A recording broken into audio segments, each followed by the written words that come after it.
The trailer looks great so far. So, Abhishek, I have to ask, among so many anthologies around love and longing, and they just keep coming in now, what is Ankahi Kahaniya trying to do differently with the three love stories? It's definitely has its own, Ankai Kanya definitely has its own flavor, its own appeal. I think it's a very apt title that we have for the anthology, given that Ankahi Kahaniya lives in that quiet corner of everyday romance, about things that are unsaid, unspoken, but felt very deeply. So that being our, center of our, thought behind the anthology, I think also what is lovely, beautifully common between all the three films that we have, that they are in some way talking about the city, Mumbai. They are love stories that are set in the city of Mumbai. The stories about the people of Mumbai, and one really associates Mumbai with as the commercial capital, as the city that never sleeps, that's buzzing, fast life, and all of that. But these are quieter love stories about the quieter corners of the city, about the quieter emotions that people of the city, go through. Yeah, so the story is based on the short story Madhyantar by Jayant Kaikini sir. So how did you come across it, and what was the process of translating the short story to screen? This was a short story that actually my wife, Chetna, came across a few years ago. And she just mentioned in passing that she's read this really beautiful short story and she would very much want to see it getting made by someone. She had absolutely no expectation that I would actually, want to do this, because I at that point was very busy in Sonchiria and things like that. And really, she thought that this was not my kind of space as well. But when I read the story upon her recommendation, I really was very moved by the story, and I thought that, this is a kind of film that, while it has a beautiful story that I can tell, it is also going to be a new kind of challenge for me, because I have never explored this kind of a zone before. It is a what happens when you become a filmmaker and you are making films after films and you're also working your career. The always You get more and more ambitious and you want to do bigger and bigger things and you want to have bigger and bigger stars and all of that. And it was really liberating and refreshing for me to experience something like this, which is such a quiet, such a subtle, but such a moving story. So that's how I decided to take upon the story. And luckily enough, Ashi Dua was the producer, who one of the producers rather, she walked into my office with the offer of doing a love story, and luckily by the time I had the script. And while before that, when I got to writing it, I was looking for a suitable partner to collaborate with, and that's how I called Hussein Hedri, who had met socially, but I was aware of his formidable talents. So I gave him a call, and he came down and met me in the office, and I gave him a brief about the story and the kind of mood that I wanted it to be, even before he read it. And he read the story, and both of us really understood each other and how the story could be translated for the screen very well. The casting looks very interesting. So take us through the casting process. With what was it like with Rinku and Delzad, and how did you actually come to this interesting pair finally? When I While I was still writing the story, I mean, Rinku came into my head very early on. I really thought that Rinku, I think she is mm, quite easily one of the brightest talents we have in the country today. She is so young, but she has um, almost like a very seasoned or a very veteran artist's approach to her work, because she does it so simply. She doesn't complicate it, and I can only attribute it to raw talent as well as some training that she must have. She's been trained very well. So also I thought that, having seen her in Sairat, the kind of mood that film has, I thought that this film is literally the counterpoint to something like a Sairat. It's very different from a Sairat. So I thought it would be very interesting to see Rinku in a film like this, which is similar in many ways, yet very different. So she was a natural choice. I knew some of the dialogue are going to be in Marathi, and of course, Rinku is a star, and she can speak both languages very well. Then Dilzad's work I knew. I had seen him in Chittagong. I'd seen him in Hindi medium, and I was wondering who should be playing Nandu, the character. So, and my cousin Rita Taran suggested Dilzad's name, and I immediately knew because I knew him by name and his face, and I could say that this guy is going to be great. And I called him to the office, and I didn't know that he would be coming all the way from Pune because that's where he lives. And he came, and it just took me one meeting, to know that he would be the perfect guy to play Nandu. And now having cast both Dilzad and Rinku, I thought I had just the perfect. I couldn't have asked for more. Does that tell us about your character in the film? I'm playing the character of Nandu in the film, and he is this boy who has been through quite a lot in life because he hasn't experienced what a normal life is. He is suffocated in this closed premise, which is this film theater, and his whole routine is around that. He sells stuff at the canteen, he checks the tickets, and it's a very monotonous kind of life that he's living. And suddenly, in this monotonous life, surrounded by films, is something very filmy that he falls in love. And then how that turns out and what happens after that is what the story kind of explores. So, as a character, I think he is really suffocated, and it's the story of him opening up. And I think the same applies to Manjari, which is Rinku's character.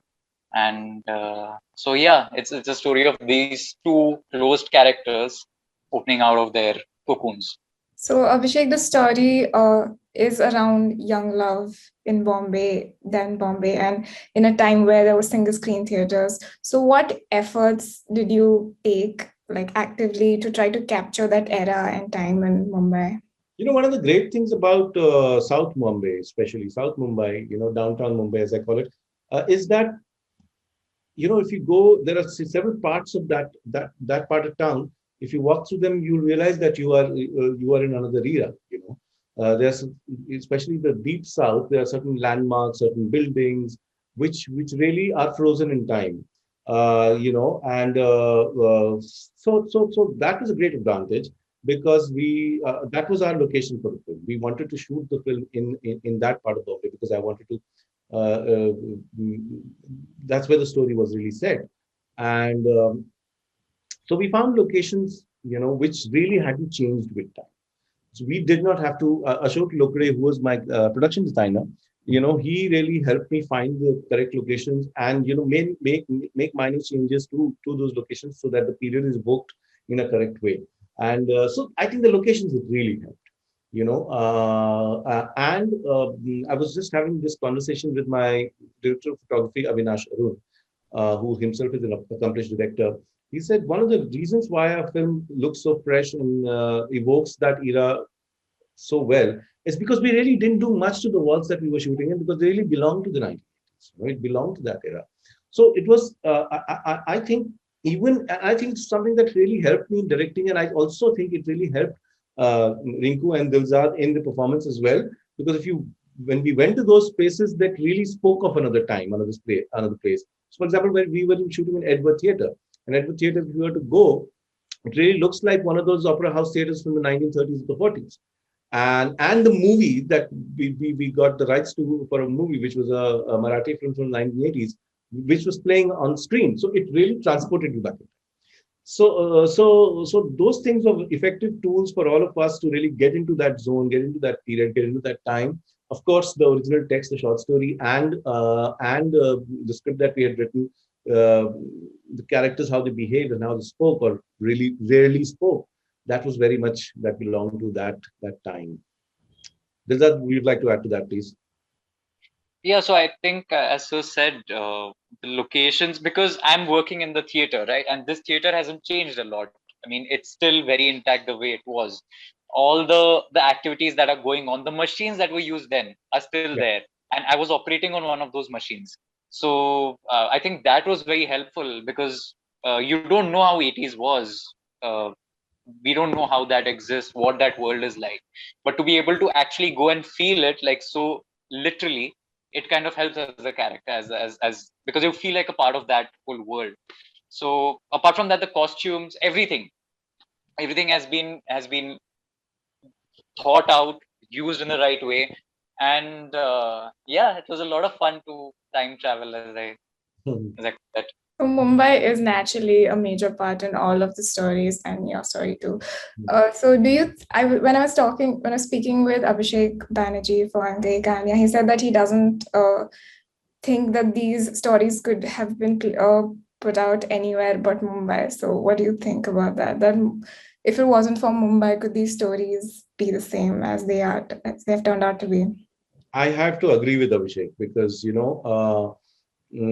his this Ashwini's story, which he's a part of, is also uniquely Bombay because it talks about the outstation worker who has come to the city to make a living and he's dealing with the crisis of loneliness and all of that, which is such a Bombay thing. I mean, which is such a because it's got so many migrant workers.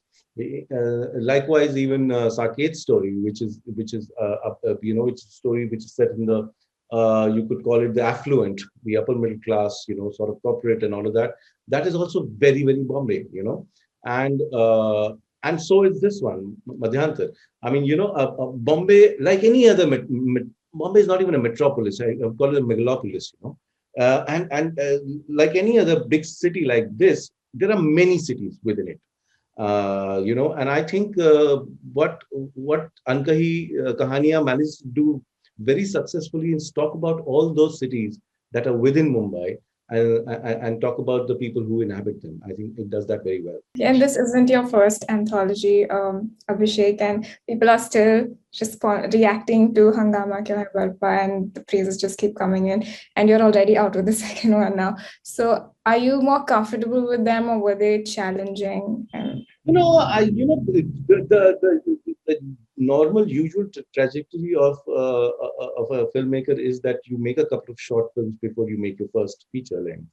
And it just so happens that it did not happen with me. I mean, I started off as an assistant director with Vishal Bhardwaj, and then I got the opportunity to write with him, and it just flowed from there. And I made my first film when I directed my first film, my first day on set. I had never directed in my life before that, so I was a bumbling idiot, when I was making my first film. I did not have any directing cred until that time. I always had this nagging feeling in the back of the head that there is a rites of passage that a filmmaker has to go through, and I kind of sort of had jumped that completely and become a filmmaker. So I think I always really wanted to do short films. I think short films are an artistic form, a cinematic form unto itself, and they fulfill another kind of function. It's not what feature length films do. Short films have another texture, have their own kind of storytelling, you could say. So I was dying to do it, but doing these two films so close to each other during the year of pandemic, I mean, that just happened. It was one of those lucky things just happened. Madhyantar script, Ankahi Kahaniya, my short film that I always had that script with me. And I had written it about a year ago, actually, before I made it. And while I was about to get into production for Ankahi, I got the opportunity to sign on Ray, and I just greedily took that opportunity because how many times are you going to get a chance to interpret a Satyajit Ray short story? So I took that up. So it just so happened that that one released before this one. So it just happened like that, and it's very satisfying and fulfilling. I'd do it again, without a thought. Your film in Ray, so does it add a certain kind of pressure now to the second one? Usually, if you have had a success in the past, it adds pressure to the future. But I don't think so, simply because this is such a different film. I mean, it is really so different in its mood, in its texture, in its agenda, in its themes. The anthology that Ray was trying to do, that what we were trying to do in that anthology as compared to this one, is just so different from each other. Like it's not even apples and oranges. It's really, really different. It's not even a fruit, I would say that. So there is nothing in common at all. So I don't feel any pressure whatsoever. Delta, this is one of your earliest ventures into the OTT world, and you have mostly done features before. So far, how has your experience with OTT been like? Absolutely crazy. I mean, first of all, the films that I've been a part of, most of them have been small films. But even though this is in duration small, the reach, the platform that Netflix gives it is like huge because it's reaching everyone's mobile phones, you know. Normally, it's like, you know, you do the film should get a slot to be screened. And then if people come and watch it, then it's a thing. But here, people just need to click and they'll be able to watch it. So the excitement is a lot more because the reach is a lot more, and hopefully it'll turn out to be as nice as we because we had a lot of fun making it. And also, I think we shot it in a very short span of time. We shot it in around 10 days. So I think that was quite interesting too, because normally it's like, you know, you come, you wait, you shoot, and then you go back to the hotel, then you wait, then whatever. They're like different schedules. To this, it was like start, go, bang on, finish it. So it was like that. We were literally moving. अभी ये shirt उतारो, अभी ये shirt पहनो, अभी दोनों shirt उतार दो, अभी बनियान में आ जाओ. Absolutely. I just had this mental image of these are just running around, you know, and getting changed and shooting. It was quite a. It was a very intense and very fast shoot. We were shooting because we were on live location. We were shooting a lot. We had very limited time because of live location. But also at the same time, it was a very chilled out shoot. I mean, you know, it was intense in the filmmaking, but other than that, we were quite relaxed. You know, isn't that true, Dilzad? I mean, yeah, absolutely, sir. I mean, because I think all credit goes to you because you were so calm. Because we were shooting at real locations, and there are literally scenes where I'm running on the street, and God knows, we all know that 100 things could go wrong over there. right. But the fact that you kind of stay calm, you let things work, and you find way around. If something happens, you find a way around it. We are all as good as our colleagues. So, you know, I'll have to thank you. I'll have to thank Avinash. I'll have to thank the rest of my team because that's how it really. One last question before we leave. So, what should audiences be expecting from your bit in the anthology, and what is the one feeling that will stay with them with your film? My particular film in this anthology, I mean, you know, I think the feeling that I would like the audiences to leave with is this really bittersweet feeling, you know, in one corner of their heart. It is a very sort of a, when I say it's a personal film, I just don't mean it from myself. I think this is the kind of film that stays in your memory, stays in your heart. It's not the kind of film that you get very, you know, there are certain kind of film, Abhi, wo film dekha, you know, some great craft, some great technique or anything of that sort. It's a very simple film, but very simple people with very simple problems.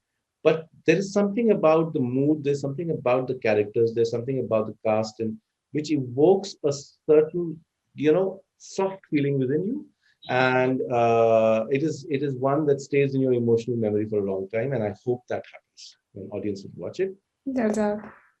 Yeah, so I think it's really subtle, you know, the small things that happen, holding hands or looking at someone, and I think it connects to people because they have been through such emotions as well, you know. And so yeah, just hope that audience likes it, and please do watch it and give us love. And yeah, Thank you so much for talking to us, and all the best.